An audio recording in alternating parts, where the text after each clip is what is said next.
Alex, so welcome back to another video. Today I am bringing you a dedicated series review of the Middle-earth world by JRR Tolkien.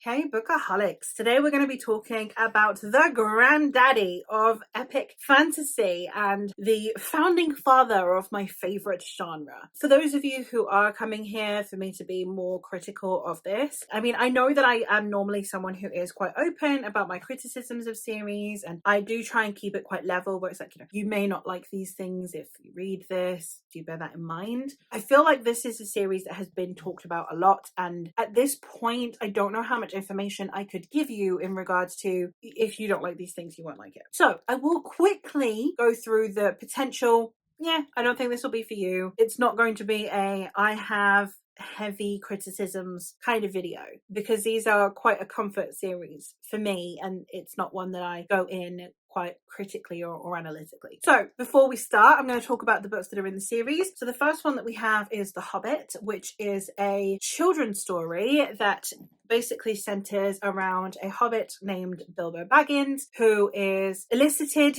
to aid with these 13 dwarves who want to go home. They want to go back into their mountain, but their mountain has been taken over by a dragon due to the amount of gold that they had mined within this cave. And we are following it as him and this group of dwarves travel from where he lives in the Shire all the way to this mountain where they hope they can reclaim their home. We see lots of things throughout here. We see trolls and we see goblins, and obviously we face a dragon. It's the first encounter we ever have of Gollum, and we have a battle at the end, and it's a very interesting story. I would say that this is a middle grade, lower YA when it comes to reading level. Content wise, I think it would be acceptable from anyone about 9 or up, but I do think that potentially for reading level I would suggest it more for 11 to 13-year-olds, depending on the reading level of each individual child. As a random aside, it is a children's book. It reads like a children's book. It's fantastic. You can definitely see more how Tolkien and C.S. Lewis were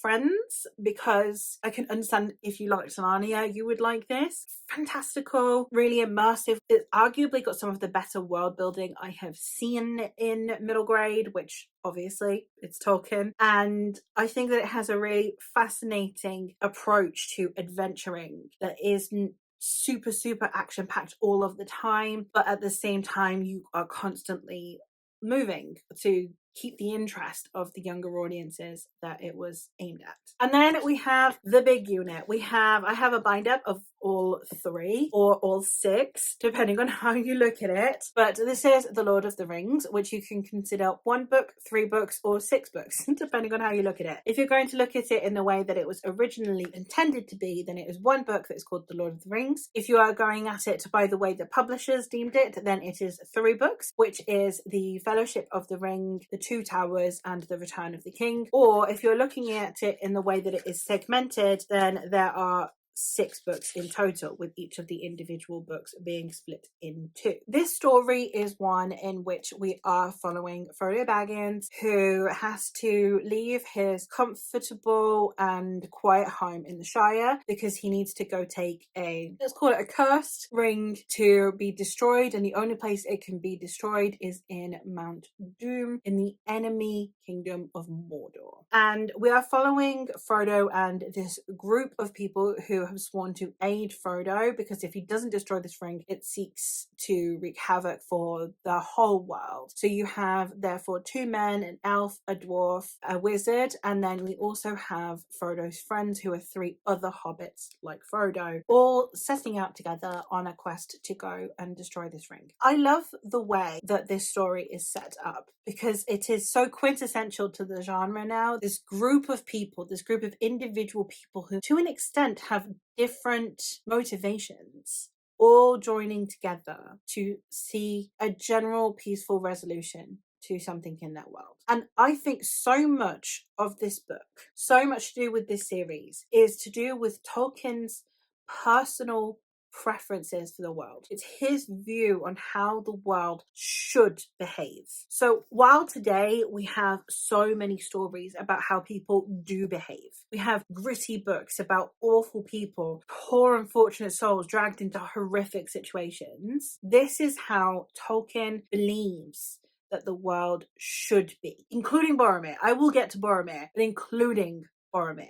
Throughout this story, we see people have to overcome adversity, overcome difficulties, overcome prejudices, all so that they can create a better world. We also see a lot of emphasis on what Tolkien values in our world in a way that speaks to what actual peace should feel like and look like, what we would need to do and the kind of people we would need to be to ascertain that kind of peace, which, coming from a World War One, I believe World War One veteran, and someone who has lived through both World War One and World War Two, we are seeing someone who is addressing everything that has been wrong with the world, that has been hurting the world. And I really appreciate that. So yes, there are flaws, but if you took this just as someone who really wants people to behave better, people to think of other people better, think people to share a level of kindness, that's what this book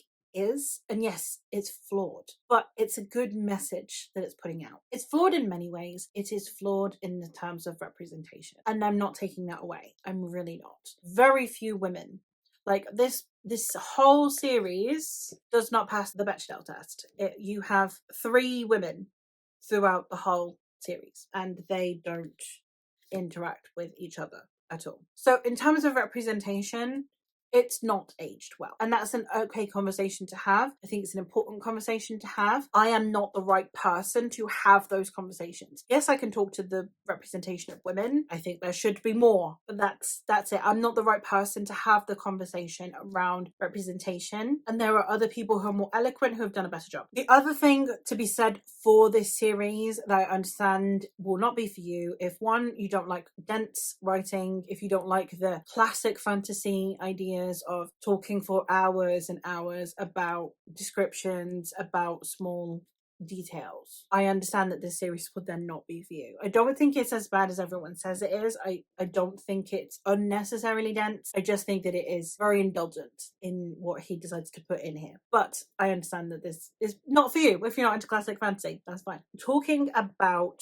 the actual story, I think the things that I most want to talk about are what I have perceived to be Tolkien's ideologies. We have Legolas and Gimli being an elf and a dwarf, and elves and dwarves hate each other. And by the end of it, they are good friends. That comes with the representation of the notion of overcoming historical adversity. Someone who it's believed you should hate, becoming someone you end up getting on with. This is something that obviously Tolkien would have had to experience himself, I imagine, through having to interact with people who were of a different faith to him. Religion was such a huge and prevalent, divisive idea. So the idea of having someone who is Jewish befriending someone who is Christian, etc. He wanted to put that in here, that historical adversity should not be a reason for people to nowadays not get on. We have Frodo and Sam, who are different types of resilience. You have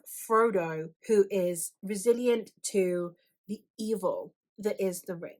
He is someone who is pushing through. This could be used as a metaphor for depression. It could be used as a metaphor for PTSD, which I suspect is where Tolkien got it from himself. Someone who is putting up with immense amount of horrors inside and they cannot share. And then we have Sam's resilience, someone who can continue to push forward with joy, with enthusiasm, and be there for his friends. The likes of Aragorn, who is basically the ideal. He is who we should strive to be. Someone who is kind, someone who is gentle, someone who thinks of everyone as equal. He does not think himself superior to anyone else, yet he has huge amounts of leadership qualities. And then we have Boromir, who is who we are. We are flawed. We are people who make mistakes. But the thing is that Boromir atoned for his mistakes. Boromir is someone who got in the way of arrows that were aimed for hobbits. He protected those weaker than himself. He is someone who has always wanted what's best for his people, and he's made mistakes and he's failed, and that's okay. And he atoned for that, and he's still a good person, and that's important. We have Faramir, who is someone who in a time of war is seeking diplomacy, someone who wants what's right for everyone in this realm, not just his own people. We have so many different metaphors and symbologies going on throughout this series that are there to show us the kind of world that Tolkien thinks we deserve. The Shire being peak of what humans could be, what human life could look like. We could be farmers who then are able to have the little comforts of life, who are able to sit in our hobbit holes and drink tea and have many meals a day. And that's beautiful. And we don't need all of this level of corporate greed. We have Gondor at the end of it being a kingdom in which there is prosperity for all, where it's level, where it's even, where people are thriving together, where your leaders care about every single member of the community that they are leading. And that's what's important in here. So it's a hugely flawed book, much like Boromir, but it atones for itself in the sense that it is very much trying to talk about the kind of people we all need to be. I think Tolkien would have been the kind of person that would have wanted to learn how to be more respectful of everyone around him. In today's society, that is hugely important.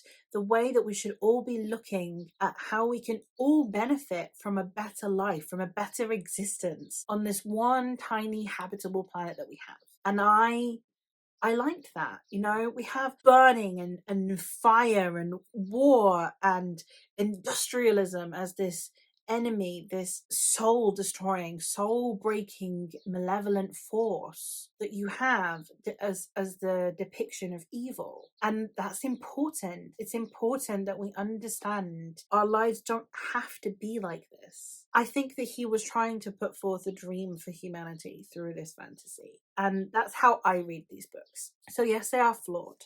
They have horrible depictions. I'm not taking that away. But I think the message is still applicable to today. It's still, we should just treat each other better. We should work together. The kind of people that we need as leaders are people like Faramir, people like Éomer, people like, obviously, Aragorn. And I think that's important. There are so many lines in here that are hugely important philosophies that are hidden behind the thin veneer of fantasy. And I like that, and I appreciate that. So while I understand this series is not for everyone, it's really not, I had a great time with it. And that's all I have for this review. So thank you ever so much for watching. I hope that you've enjoyed this video. I hope that it's not too much of a step away from what I usually talk about when it comes to books. I'm always a themes person, so it seemed like the right thing to focus on. And hopefully I will hear from you again and that you'll stick around, and I will catch you in another video again soon. Bye.